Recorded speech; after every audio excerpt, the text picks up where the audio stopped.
Hello बच्चों, Deoria coaching classes में आपका स्वागत है। आज हम जो है आपके लिए लेसन 1 केमिस्ट्री के लेसन 1 का जो है टॉप 5 MCQ लेकर आए हुए हैं, जो आपके एग्जाम के लिए बहुत ही हेल्पफुल होंगे। तो चलिए देखते हैं वो कौन कौन से टॉप 5 MCQ हैं जो आपके एग्जाम में जो है बार बार रिपीट करता है। ठीक ना, देखिए यहाँ पे हमारे पास जो है क्वेश्चन है। देखिए पहला हमारे पास क्या है क्वेश्चन, न्यूनतम हिमांक किसका होगा। न्यूनतम हिमांक किसका होगा, इन चारों में से sodium chloride, urea, potassium sulphate, glucose में से सबसे न्यूनतम हिमांक किसका होगा। ठीक है, ये क्वेश्चन है। क्वेश्चन नंबर 2 देखिए क्या कह रहा है, पराशर दाब सर्वाधिक है। पराशर दाब सर्वाधिक है यानी NaCl, BaCl2, NH4 का होल थ्राइस PO4, Na2SO4, इन चारों में जो है किसका जो है पराशर दाब सर्वाधिक होता है। ठीक है, ये आपको बताना है। अगला क्वेश्चन हमारे पास है, देखिए ये आपका जो है तीसरा क्वेश्चन है, निम्न में से कम वाष्प दाब वाला विलयन है। Glucose, sucrose, sodium chloride, potassium sulphate, इन चारों से किसका जो है वाष्प दाब सबसे कम होता है, ये बताना आपको है। ठीक है, फिर हमारे पास जो है लास्ट क्या है 4 क्वेश्चन। देखिए 4 क्या है, सर्वाधिक क्वथनांक दिखाने वाला विलयन है। इन चारों में से सबसे अधिक जो है क्वथनांक किसका होगा, ये बताना आपको है। अब देखिए हमारे पास जो है लास्ट क्वेश्चन है, समान ताप पर किन विलयन के युग्म समपराशरी होंगे। तो यहाँ पे दो पेयर दिया हुआ है, दो विलयन का। बताना कि मतलब कौन सा जो है युग्म समपराशरी है और कौन सा जो है समपराशरी नहीं, बताना इसमें आपको है। तो ये टॉप 5 क्वेश्चन है। ठीक है, ये आपके एग्जाम में जो है बार बार जो है रिपीट किया गया है। ठीक है, तो इस जो है लेक्चर को देखने के बाद, इस लेक्चर को देखने के बाद से जो है इस टाइप के जो भी क्वेश्चन आएंगे आप उसको जो है आसानी से उसको सॉल्व कर लेंगे। और सबको पता है कि एग्जाम जो आप लोग का टाइम टेबल भी आ गया है, अभी कुछ दिन में आपको जो है सेंटर लिस्ट भी आ जाएगा। यानी जो है आप लोगों को अब सूचना मिल गया है, संकेत मिल गया है कि आपको अपनी पढ़ाई में लग जाना है। तो अच्छे नंबर लाने के लिए जो है एग्जाम को क्वालिफाई करने के लिए, अच्छे नंबर लाने के लिए जो है हमसे आप जुड़िए। हमारा चैनल है देवरिया कोचिंग क्लासेज और इसका ऐप है, प्ले स्टोर पे ऐप है, उस ऐप को आप जो है इंस्टॉल कीजिए और उस पर बहुत सारे कोर्सेज दिए गए हैं, कम से कम प्राइस में कोर्सेज दिए गए हैं और उसको आप परचेज कीजिए और उसका लाभ उठाइए और एग्जाम में अच्छे अंक लेकर आइए। ठीक है, तो हम लोग देखते हैं अब ये पांचों हम उसको सॉल्व करते हैं, कैसे सॉल्व होगा। इसके लिए क्या ट्रिक है, एक फार्मूला आपको याद करना है, बस एक ही फार्मूला आपको याद करना है और उससे आप जो है क्या करेंगे, आप इन पांचों को सॉल्व कर लेंगे। इसके अलावा इस तरह के जो भी क्वेश्चन आएंगे आप लोग जो है आराम से उसको लिख लेंगे या सॉल्व कर लेंगे। ठीक ना, देखिए अब हम लोग आते हैं, हमारे पास जो है कौन सा क्वेश्चन है, वो कौन सा फार्मूला है जिसके थ्रू आप इन पांचों जो है क्वेश्चन को आसानी से कर पाएंगे। तो देखिए यहाँ पे जो है क्या हमारे पास है, देखिए अब जो है हम लोग आते हैं कहाँ पे, देखिए वान हाफ गुणांक, वान हाफ फैक्टर आप लोग नाम सुने होंगे, चैप्टर 1 है, आप लोग पढ़ लिए होंगे, सभी लोग पढ़ लिए होंगे, आपको पता होगा कि वान हाफ गुणांक क्या होता है। किसी भी विलयन में कणों की संख्या, किसी भी विलयन में कितने कण मौजूद हैं वही उसका वान हाफ गुणांक होता है। देखिए और जो हमारे पास जो है 3 तरह के आपके मटेरियल होते हैं नेचर में। कुछ ऐसे होते हैं जो जल में क्या होते हैं, डिजॉल्व हो जाते हैं, उसमें घुल मिल जाते हैं। ठीक है, और कुछ ऐसे होते हैं जो वाटर में जाने पर क्या होता है, टूट जाते हैं, आयनों में टूट जाते हैं, अपनी संख्या को बढ़ा लेते हैं। और कुछ ऐसे भी कंपाउंड हैं आपके नेचर में जो वाटर में जाने पर अपने मॉलिक्यूल को एसोसिएट कर लेते हैं, जोड़ लेते हैं और अपनी संख्या को घटा लेते हैं। तो 3 तरह के आपके कंपाउंड हो गए। एक ऐसे जो वाटर में जाएंगे, न टूटेंगे न जुड़ेंगे, जितनी संख्या उनकी रहेगी उतनी संख्या बनी रहेगी, लास्ट तक जो है उनकी संख्या में न कमी आती है न वृद्धि आती है। तो उनके लिए वान हाफ गुणांक का मान हमेशा क्या होता है, 1 होता है। ऐसे कंपाउंड के लिए, ऐसे पदार्थ के लिए वान हाफ गुणांक का मान क्या होता है, हमेशा 1 होता है। और ऐसे पदार्थ जो वाटर में जाने पर जो है टूट के अपनी संख्या बढ़ा लेते हैं तो उनके लिए वान हाफ गुणांक का मान हमेशा 1 से अधिक होता है। और ऐसे पदार्थ जो वाटर में घुलने पर आपस में उनके अणु जुड़ जाते हैं और उनकी संख्या क्या होती है, घट जाती है, तो ऐसे के लिए क्या होता है, वान हाफ गुणांक का मान हमेशा 1 से कम होता है। तो 3 तरह के मटेरियल हैं, घुलने वालों के लिए आई का मान 1, टूटने वालों के लिए आई का मान 1 से अधिक और जुड़ने वालों के लिए आई का मान 1 से कम। तो इसी आई के मान पर, वान हाफ गुणांक के मान पर ही जो है ये सारा पांचों जो क्वेश्चन आपका डिपेंड है।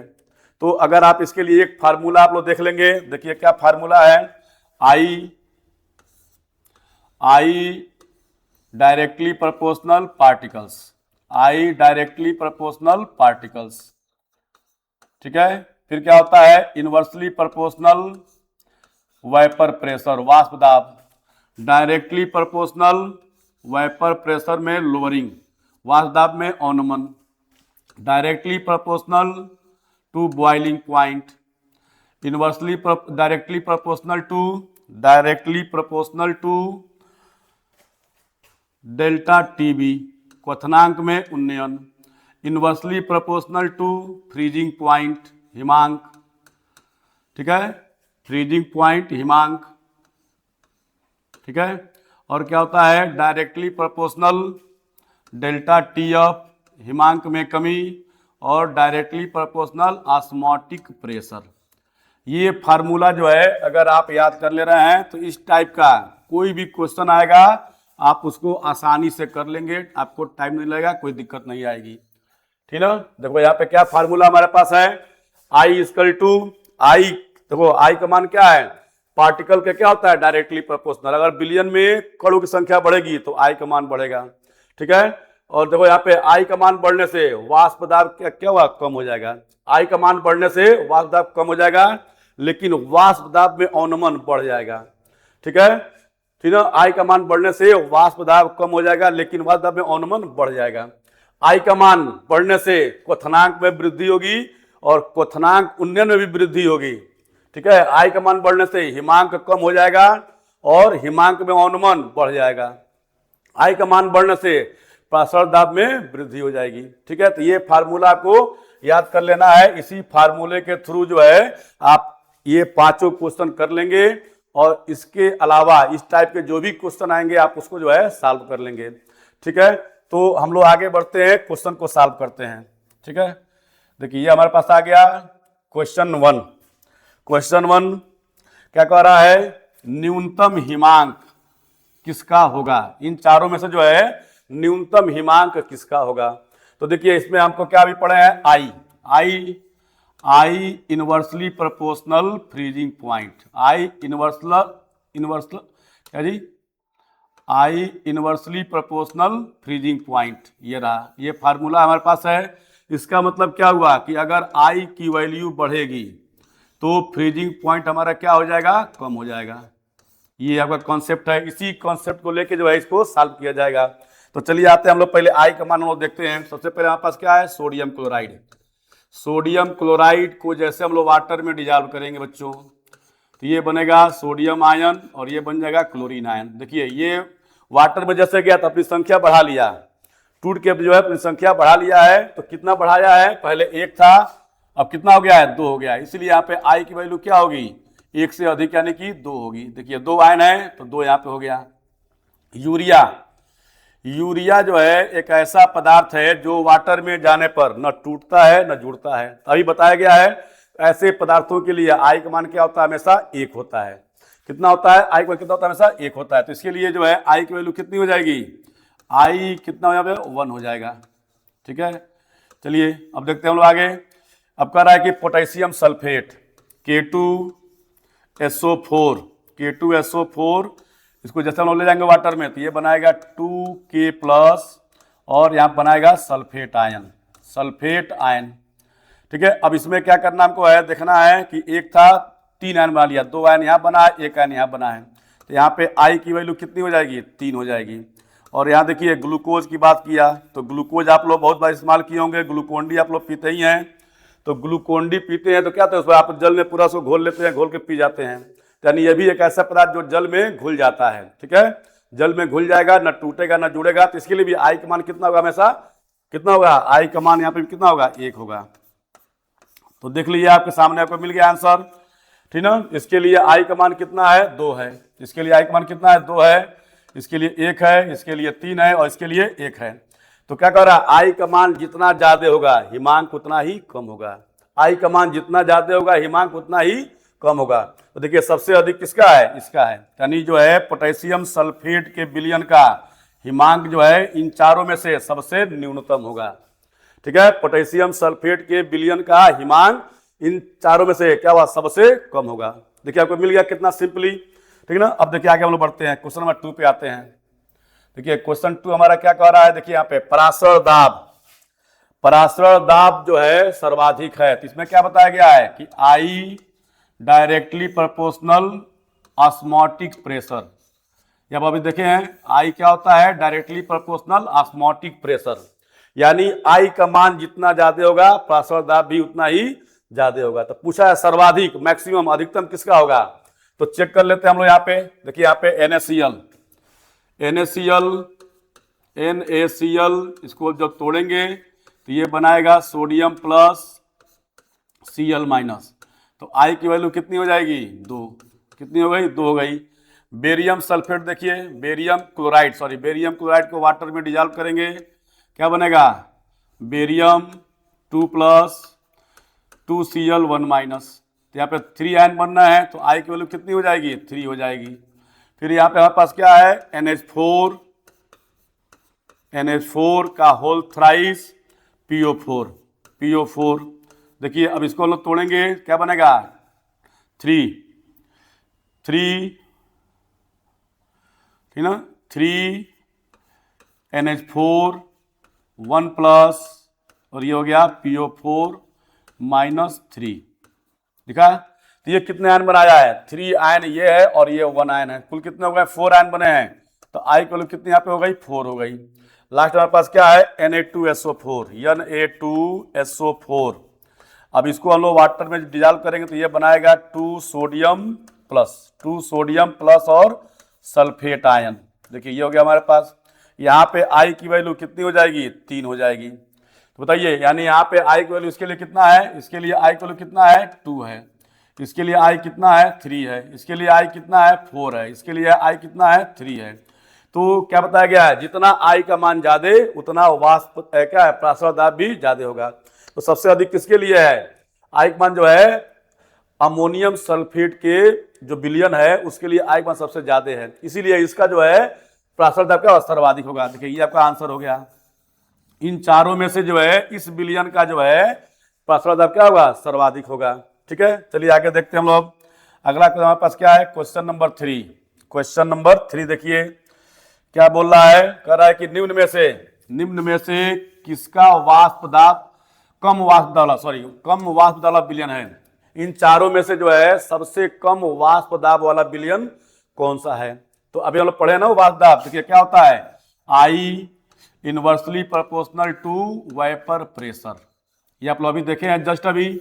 इसका मतलब क्या हुआ कि देखिए यहाँ पे फार्मूला क्या हुआ, जो है गलत हो गया है, ठीक है। आई हो गया पर ना, आई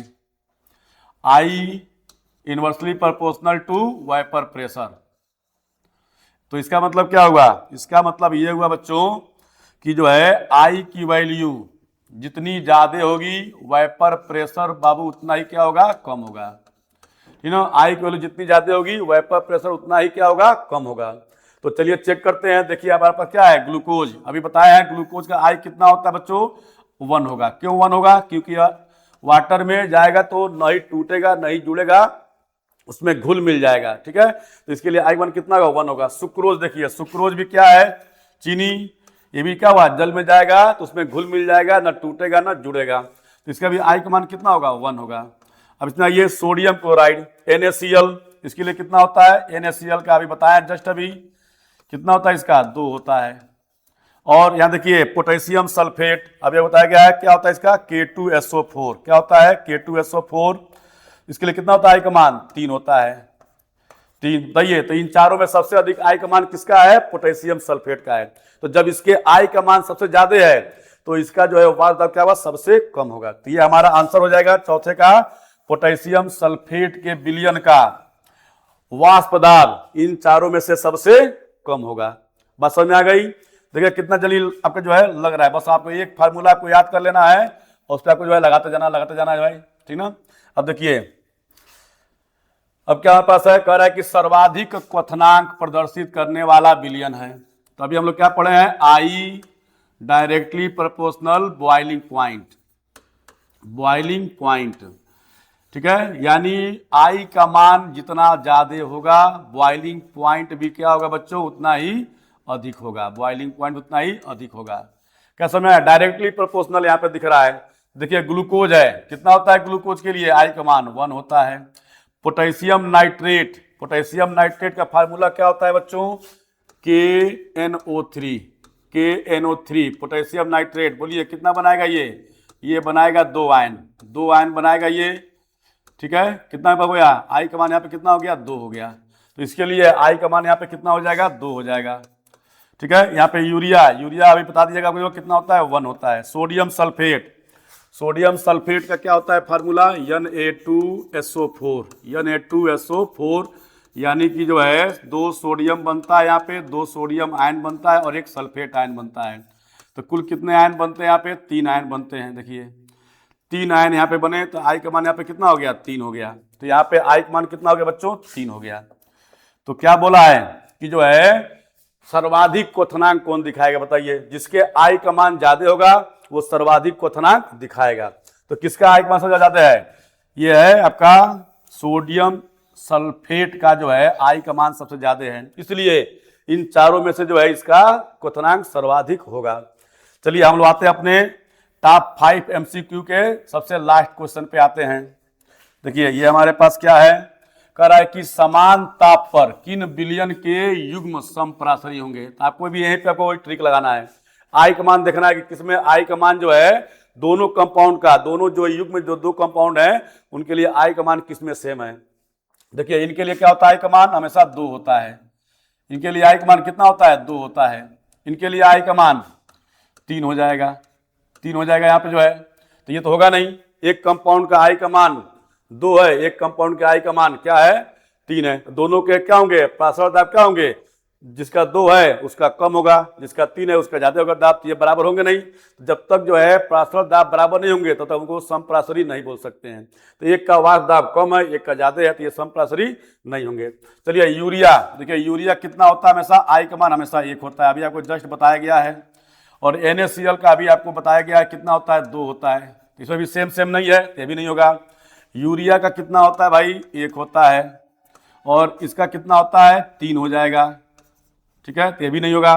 यहाँ देखिए CaNO3 का होल ट्वाइस, तो यहाँ पे आई का मान यहाँ पे कितना होगा बच्चों, 3 हो जाएगा, और यहाँ पे आई का मान भी कितना हो जाएगा, 3 हो जाएगा। तो यानी इसी ऑप्शन में जो दोनों कंपाउंड हैं उनके आई का मान क्या है, सेम दिख रहा है। इसका भी आई का मान 3 है, इसका भी आई का मान 3 है, यानी इन दोनों विलयन के पराशर दाब क्या होंगे, समान होंगे।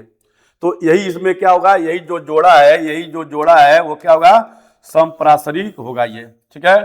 तो देखिए कितना आपको जो है सिंपल वे में सारे आपके जो है 5 क्वेश्चन सॉल्व हो गए।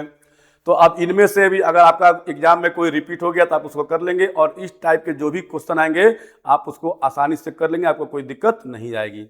तो बच्चों आप जो है अगर ये हमारा लेक्चर आपको अच्छा लगा हो, आपको फायदेमंद लगा हो, तो आप जो है प्ले स्टोर से हमारा ऐप है देवरिया कोचिंग क्लासेस को इंस्टॉल कर लीजिए। उस पर आपको जो है सारे सब्जेक्ट के, ठीक ना, सारे सब्जेक्ट के, चाहे 10th क्लास हो चाहे 12th क्लास हो, उस पर जो है आपके 7 सेट जो है अनसाल पेपर के कराए गए हैं। बहुत ही मिनिमम प्राइस रखा गया है, ठीक है। आप उसको परचेज करें और जो है हमारे जो है कोर्सेज का लाभ उठाएं और एग्जाम में अच्छे अंक लाएं, ठीक है। ओके, धन्यवाद।